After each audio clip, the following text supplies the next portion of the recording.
Então vamos lá? Bom, a China revidou, né? A gente já esperava que ia existir uma retaliação por parte do governo chinês às tarifas do Donald Trump, mas a China revidou de maneira muito mais complexa do que a gente imaginava. Então agora, né, o Ministério das Finanças da China emitiu nessa quarta-feira de manhã, 9 horas da manhã, agora é horário de Brasília aqui, uma decisão da Comissão Tarifária do Conselho de Estado chinês, que eleva, né, a tarifa para produtos importados dos Estados Unidos de 34% para 84%. Então, é uma tarifa gigantesca, né? E eles falaram com base nos princípios básicos do direito internacional. Para vocês terem uma ideia, né? A Apple, por exemplo, é uma das empresas afetadas por esse fator aqui. Para ela ter o mesmo lucro que ela está tendo hoje, né, com a fabricação na China e levar o produto para os Estados Unidos, da mesma maneira com as tarifas do Trump agora, a Apple teria que vender o iPhone quase pelo dobro do preço para chegar na mesma margem de lucro. Ou seja, a Apple não vai lucrar praticamente. Ela vai ter uma redução nas margens dela severamente e muito provavelmente ela fecha no prejuízo se ela não reajustar o preço dos produtos. Isso é só uma das empresas impactadas, só estou dando um exemplo do quanto isso aqui complica. E o maior mercado da Apple, pode ver qual é? O mercado da China. Então é lá que ela vende a maior parte dos aparelhos dela. Isso aqui prejudica a Apple frontalmente. Acho que a maior parte das pessoas não tá levando a sério essas tarifas ainda. Todo mundo falando, eles vão tretar, mas vão chegar num equilíbrio em algum momento, né? Essa medida vai entrar em vigor a partir da meia-noite e 1.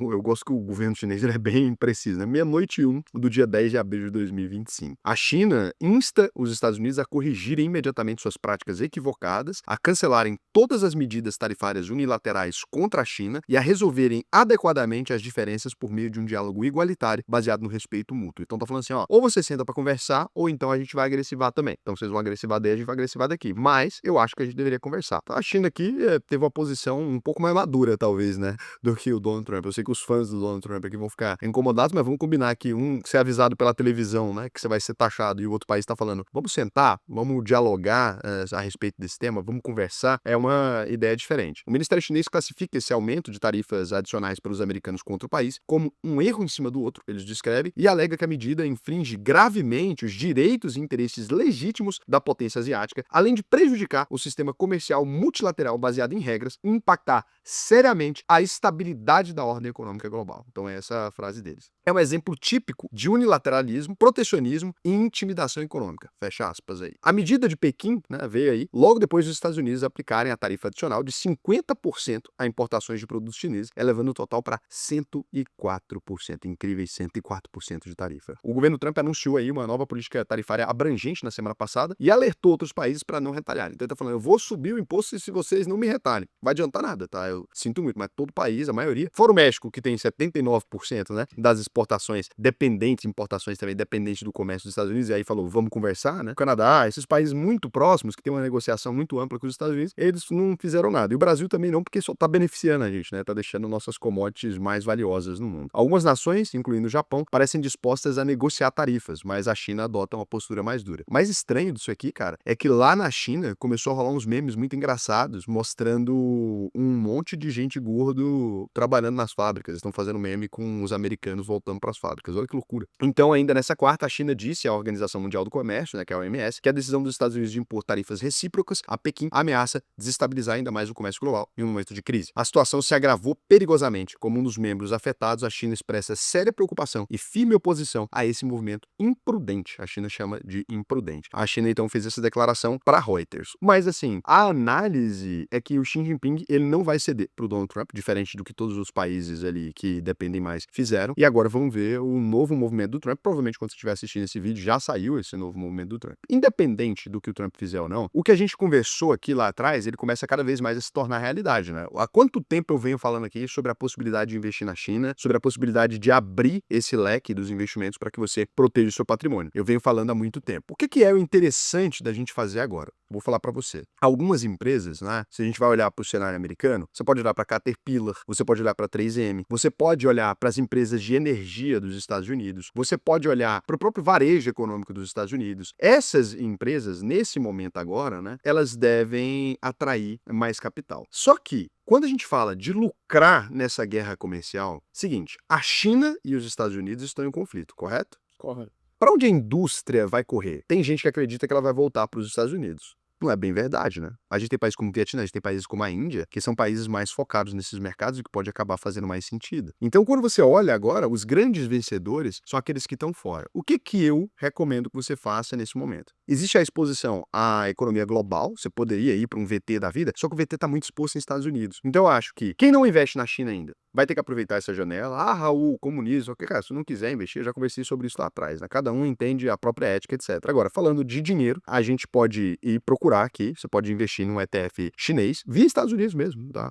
Os Estados Unidos continuam ofertando ETF chinês normalmente. Pega a sua corretora internacional, você não vai encontrar isso na sua corretora nacional, tá? Abre aí, você vai encontrar aqui, por exemplo, algumas hipóteses, tá? Vou mostrar aqui para vocês alguns ETFs muito interessantes e muito atrativos para esse momento de conflito. Então, vamos lá? Tô aqui na plataforma da UVP Capital. Beleza, clicar aqui na minha conta. Então, se a gente vem aqui na conta internacional, o que você consegue fazer nesse momento? Você vem aqui, olha que legal. Então, vamos buscar alguns produtos aqui. O MCHI, por exemplo, ó, ETF chinês. Esse ETF é extremamente interessante, tá? Ele tem sofrido, obviamente, né, as consequências aqui dele. Paga um dividend yield, tem uma coisa. Você pode ter mais informações sobre esse ETF aqui no iShares, né? Consegue dar uma lida aqui nesse ETF chinês. Olha que interessante. Então, lá pela própria plataforma de investimento, normalmente você vai conseguir, tá? Ele vai mostrar para você o que tem aqui dentro. Então, você tem a Tencent Holdings, né? Você tem o Alibaba, Meituan, Xiaomi, a China Construction Bank. Então, você tem uma posição em China que eu acho extremamente interessante a partir desse ETF. Raul, por que esse ETF é interessante? Você está se expondo à economia chinesa de modo geral. Não interessa para você quem vai vencer a guerra ali, né? Se a gente for aqui, então, nesse ETF, ele é muito legal, né? Ele tem aqui mais de 600 posições, incluindo empresas listadas na Bolsa de Hong Kong, nos Estados Unidos até, tem empresas chinesas listadas nos Estados Unidos e na China continental. Então, por Raul, quero começar minha exposição em China. Lembrando, China é um país mais arriscado, esse ETF não evolui igual aos outros, por quê? Porque hoje em dia o mercado ainda tem muito medo da China e tal. Então, você também tem outra alternativa aqui, se você for talvez um pouquinho mais conservador ainda, né? A taxa de administração disso aqui é 0,59, ETFs muito baratos. Você tem aqui um ETF mais diversificado ainda. Aqui a gente já tem uma posição muito ampla. A gente está falando aqui de 900 ações, né? É como se fosse o S&P China aqui, né? Então é um ETF também que você pode começar a estudar, pode dar uma olhada para se expor aqui e ganhar esse dinheiro aí. Se você quiser ir só para o mercado local, imaginando que o mercado local vai se beneficiar desse fechamento, por exemplo, o fato de não vender, de não conseguir exportar, pode aquecer o mercado, você consegue ir para um ETF muito mais local e muito mais fechado na China. Presta atenção nisso, tá? Para você não fazer besteira lá. Então aqui no ASHR, o que é a diferença dele para esses outros ETFs? Os outros ETFs que eu falei, todos eles estão expostos em partes a empresas chinesas por meio do mercado americano. Quando você pega aqui, ele tem 300 empresas na China, né? Só Ásia, só que ele faz a alocação direto na China. Então ele não passa pelos Estados Unidos. Ele não tem essa triangulação, apesar do ETF estar sendo ofertado dos Estados Unidos, ele não tem essa triangulação, então é investimento direto. Se você acredita, né, que pode agravar a situação e etc, pode ser uma boa tese para você investir diretamente nesse ETF. Então aqui, cara, qualquer um desses ETFs aqui, ele tá te dando uma cobertura legal sobre a China. Não recomendo que você aumente sua exposição demais. Coloca ali como uma proteção. Se a China vencer, né, esse multiplicador vai ser muito mais eficiente, né? E se os Estados Unidos vencer, você vai ter perdido pouco ali, porque você fez uma alocação menor ali. Hoje em dia o mercado chinês é minúsculo comparado ao mercado americano, né? Pelo menos no comércio não, mas pelo menos nos investimentos sim. Agora, você tem alguns ETFs americanos voltados à indústria, são ETFs que caminham muito de lado há muito tempo, né? Você pode ir, por exemplo, o XLI, né, que é o setor industrial. Então, ele tem algumas posições muito interessantes aqui, a General Electric, a Union Pacific. Então, você consegue encontrar aqui boas posições, um ETF extremamente interessante, tá sofrendo, lembrando sempre disso, todos esses ETFs que eu tô mostrando, obviamente, se o mercado tá extremamente complicado, se tá tendo guerra comercial, se tá tendo atrito, você consegue ver aqui que todos eles pernada para baixo, pernada para baixo, pernada para baixo. Mas é uma tese que, Raul, eu acho que a indústria vai se beneficiar, acho que o Donald Trump vai estar certo e tal. Você consegue montar essa tese aqui muito bem, né? Você também tem um Vanguard Industrial, né? Também um outro ETF chamado VIS, muito interessante também. Você vai ter aqui só empresas muito boas, tá? Muito qualificadas, muito interessantes e também uma exposição meio geral, assim, meio geralzona da indústria. Quando você vai olhar aqui a composição do portfólio, por que pode ser interessante? Você tem 20% desse ETF voltado à indústria aeroespacial e defesa. Então, aqui também tem uma pegadinha aqui que é que você está se expor à guerra também, né? Então, é talvez um caminho. Raul, mas a gente não pode se expor à guerra, é preocupante, sabe o que, cara? No fim das contas, né, dinheiro e canja de galinha você toma sempre, não faz mal pra ninguém, né? Se vai ter conflito ou não no mundo, é melhor estar com o bolso cheio. Então, não tô aqui fazendo julgamento moral de absolutamente nada. E aí você tem uma outra posição aqui, é um ETF bem menorzinho, muito menos popular, né? É muito mais fora do mercado, que é o US Industrial Shares, tá? Então, você quando você confere a carteira dele aqui, ele é mais caro um pouquinho, 0,40, né, uma taxa um pouquinho mais alta. Ele tem 191 posições, ele também está com a queda no ano de 13%, assim como todo o mercado americano, mas ele está num momento muito interessante, assim. E quando você olha o que tem dentro, cara, Visa, Mastercard, né, GE Aerospace, você tem a Century, você tem a Caterpillar, então a Union Pacific também, a Honeywell, então tem uma repetição de algumas indústrias aqui, mas tem posições muito interessantes aqui que acabam sendo atrativas para quem quer começar a se expor também. Tô dando um overview geral, tá? Para você passar aqui. Raul, cara, não tô nessa de querer me expor às duas maiores economias, acho que os dois vão se ferrar, na verdade, né? Acho que vai apresentar uma janela mais profunda lá na frente. Como é que eu posso tangenciar a crise lucrando sem necessariamente me expor a esse caminho? Índia. Tá? Se tem alguém que tá assim, briguem desgraçados, briguem, é a Índia nesse momento. A Índia tá passando por um processo de industrialização acelerado. A Índia ainda tem um crescimento populacional gigantesco, é um dos únicos países do mundo que ainda tá, né, em crescimento populacional. A China já deu uma baixada, os Estados Unidos já deu uma baixada, o Brasil já deu uma baixada, só o continente africano e a Índia. Só que a Índia, ela tá num momento assim que ela é a nova China, né? Estão dizendo isso. Até a China tem preocupação com a Índia, porque ela tem crescido ferozmente. E aí, cara, mesma coisa, mercados incipientes. Tudo isso aqui é mercado incipiente. Não adianta você pensar que você vai colocar dinheiro aqui e vai dormir tranquilo. Isso aqui você coloca uma posição pequena para você começar a rolar. 0,65%, né? O INDA aqui, que é um ETF interessante, da Índia também. Quando você vai olhar o portfólio, você não vai conhecer muitas dessas empresas, né? Você vai ter empresas do setor farmacêutico, a Índia é forte, etc. Mas você tem empresas muito locais. A única empresa que talvez vocês conheçam aqui seja a Mahindra. Tá? A Mahindra vai ser uma empresa que você vai conhecer. Então você vai ter aqui o Banco da Índia, você vai ter, cara, muitas posições específicas aqui, por isso que eu falo que é melhor nesses países você se expor geralzão, porque você não vai entender o que tá rolando. Bom material, tá? Índia muito legal nesse momento. Cara, Raul, quero empresas com base no lucro ali, né? Empresas mais lucrativas da Índia, não quero exposição global, quero aquilo que tá dando lucro. Tem também. Você pode ir no EPI, né? Empresas indianas mais com base em lucro. Você tem empresas aqui muito interessantes e esse aqui diferente do outro. Não adianta você abrir as empresas, você vai continuar não conhecendo, mas ele tem uma exposição mais focada nas empresas mais lucrativas da Índia ali, né? Agora, quero uma coisa mais concentrada, só empresas gigantes da Índia, não quero essa coisa tão pulverizada. Daí, beleza, você vai ter o último ETF aqui, muito legal também, que você consegue ver, né? Que é o Indy, tá? Então você vai ter só 50 maiores empresas, muito mais concentrado. A porrada que bate, tá? Quando ele oscila, oscila mesmo, cobra caro, 0,89% de taxa, tá? Só que realmente aqui só tá o bruto do bruto do bruto, né? Dinheiro, finança, energia, né? Só coisa muito estratégica aqui. Então, beleza. O que eu acho? Eu já tenho exposição em China há algum tempo, já tenho, comecei a falar aqui pra vocês, eu tenho um vídeo do dia, faz 3 anos que eu montei minha primeira posição em China, né? Quando eu comecei a achar que realmente a China poderia levar a melhor ali. Sempre tive muito medo, continuo tendo. Acho uma exposição extremamente complicada, mas hoje é um percentual interessante da minha carteira, chega a pontuar ali em percentuais. Me posicionei em Índia. Acabei de me posicionar também em Índia aqui. Tô tangenciando mercados ali mais do lado. Tô olhando muito pro México também. Quero mostrar para vocês alguns números de México. Por quê? Porque eu acho que a gente tá no momento, cara, estratégico. Então, a gente tá sendo muito estratégico. Olha só isso aqui. Não vou falar para vocês o que é isso aqui, né? Porque vai dar spoiler para vocês. Isso aqui eu tô oferecendo, até o final do ano eu vou começar a oferecer isso aqui pros meus clientes maiores, tá? Mas se liga nisso aqui, tá? Quando você vai comparar aqui, isso aqui é o mercado mexicano. Olha que doideira. Esse fundo, desde que ele existe, lá em 17, ele rendeu dolarizado 124%, né? Comparando com o índice de referência do México, é 12%, que foi o Maxbow, né? E o IRT cresceu 41%. Dolarizado já dolarizado, não em moeda mexicana. Então, assim, quando você vai comparar, nos últimos 5 anos, esse fundo performou 98,46%, né? É dolarizado, cara. É uma delícia. Se você vier na série histórica dele, né? Isso é um fundo fechado hoje em dia, tá, gente? Isso aqui não é oferecido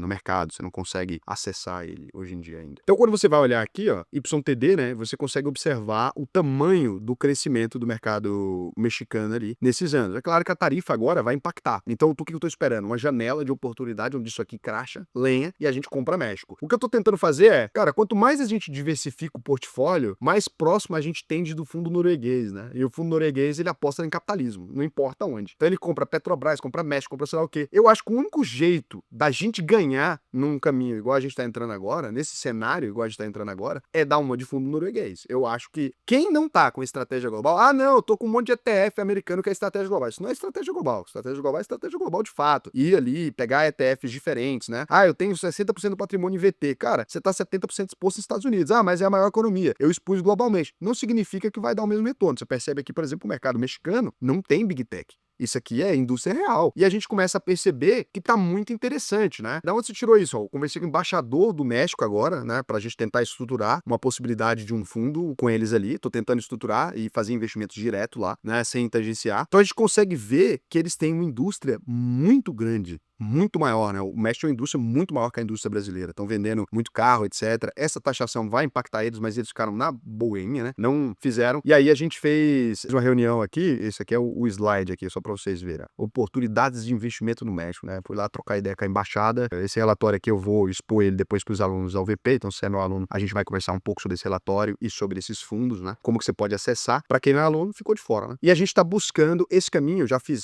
embaixada do Chipre, já trocamos ideia. Eu tô indo para todos esses caminhos. Vou fazer visita na Índia e na China. Não tive tempo, era para ter feito agora a visita, né? No fim do ano passado, mas tive o evento, não consegui ir. Mas a gente mandou lá, o Carlos, né? Foi lá pra gente. Então, a gente tá cada vez mais fazendo isso. Ele tá gravando com a gente também lá na plataforma. O Carlos foi cônsul já de países, um cara muito focado em relações internacionais. A gente tá buscando esse caminho, né? O que a UVP aposta é investir em ativos reais, independente de qualquer lugar do mundo. Se você quiser se tornar meu aluno, aqui eu já te ajudei, né? Pô, isso aqui foi de graça. Isso aqui que eu te ajudei, te mostrei os ETFs, etc. Isso aqui foi de graça, aqui é a tampinha da coisa. Se você quiser virar meu aluno e ter acesso às melhores oportunidades de investimento, ter acesso a esse tipo de investimento diretamente com o seu dinheiro, o que eu vou te recomendar? Abre aí alvp.com.br, clica no botão faça sua análise de perfil, preenche o questionário aqui, que assim, vai ser foda. Você vai conseguir ter acesso aos melhores investimentos do mercado, coisa exclusiva que só vai ser oferecido para você, que você não vai conseguir em outro lugar. Ah, tô na corretorinha lá, beleza. Ah, ele é bonitinho, o aplicativo é bonitinho. Pô, a gente tem o melhor aplicativo do mercado, estamos usando a plataforma do BTG Pactual. E além disso, cara, o Pactual é o maior banco de investimentos da América Latina. O que eles têm de braço para os clientes gigantescos, o que o BTG oferece pro corporate, né, cara, de 100 milhões ali dentro, a gente tá oferecendo para cliente pequenininho. Então a gente tá vendo aqui mostrando, pô, como é que você acessa, estamos negociando com eles, vamos criar um fundo que permite, né, fundo que hoje em dia só permite você entrar com 5 milhões de reais.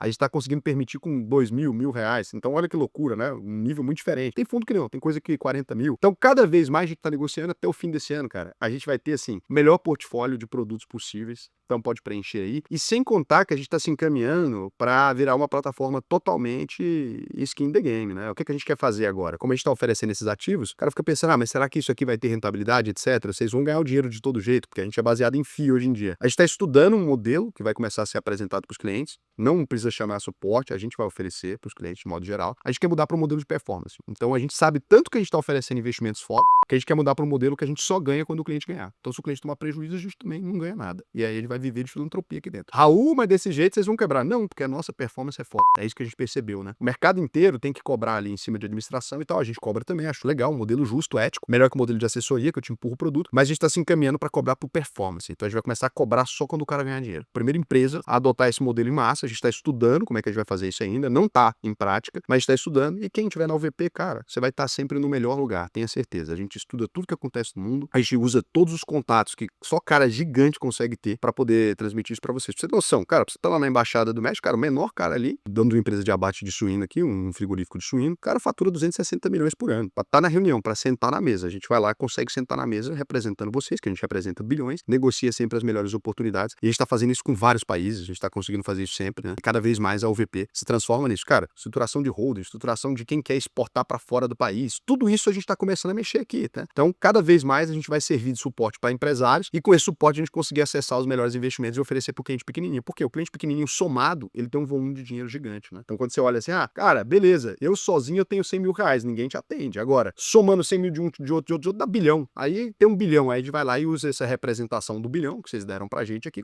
confiaram na gente, a gente tá utilizando isso para negociar melhores taxas para vocês. Então, entra na UVP, aproveita. Lá atrás eu falei, pô, entra na plataforma, né? Aí fechou a plataforma, agora só fica quem tá dentro. Cada vez mais vai ficando mais restrito, porque o mercado não quer que isso seja oferecido para os clientes pequenininhos, né? O mercado tem que ter aquela coisa que ele oferece pro grandão. Cada vez mais o cara fala, não, quem tá dentro tudo bem, mas quem não tá não pode entrar mais. Que era assim, a nossa plataforma era aberta, qualquer um criava conta. Agora não cria mais, só cria aluno. E daqui a pouco não sabemos como vai ficar. Então aproveita a oportunidade, tô dando a dica aí para você, entra na UVP. Beleza? Entra aí que, cara, tamo indo bem, coisas mudando rápido. Agora deixa eu ver aqui se vocês fizeram alguma pergunta, né? Por que você não faz um podcast chamando os políticos candidatos? Seria ótimo. Cara, eu fico pensando que só vai atrair rage, né? Vocês gostam que a maioria das pessoas querem ver o político deles ser elogiado. Eu não sou muito desse cara. Raul, bom dia, meu querido. Sou aluno da UVP, queria uma opinião. Por que você não postou na comunidade? É isso que eu não entendo. Você comentar aqui é horrível, né? Porque eu poderia não ter visto sua pergunta. O que acha que devo manter a tranquilidade? Ou vendo minhas ações do Bradesco? Vi que um dos maiores investidores do mundo, o Howard Marks, vendeu todas as as suas ações. Será que ele sabe de coisas que não sabe? Opa, lógico que ele sabe. O Howard Marks sabe de coisas que você não sabe. Agora, você quer vender suas ações porque você viu falar que o Howard Marks vendeu as ações dele, cara. Pô, Eduardo, você assistiu ao VP no mudo. Só pode. Volta e assiste tudo de novo, cara. Você não entendeu nada. Juro pra você, cara. Você não entendeu nada. Assiste de novo. Fez sentido nenhum isso aí que você falou. Você aprendeu tudo certinho. Você não assistiu as aulas. Tenho certeza. Vou pegar seu acesso aqui, quer ver? Nem chegou no módulo 4, né, meu lindo? Começou agora. Não vai. Vai assistir as aulas, corno. Beijo. Tchau.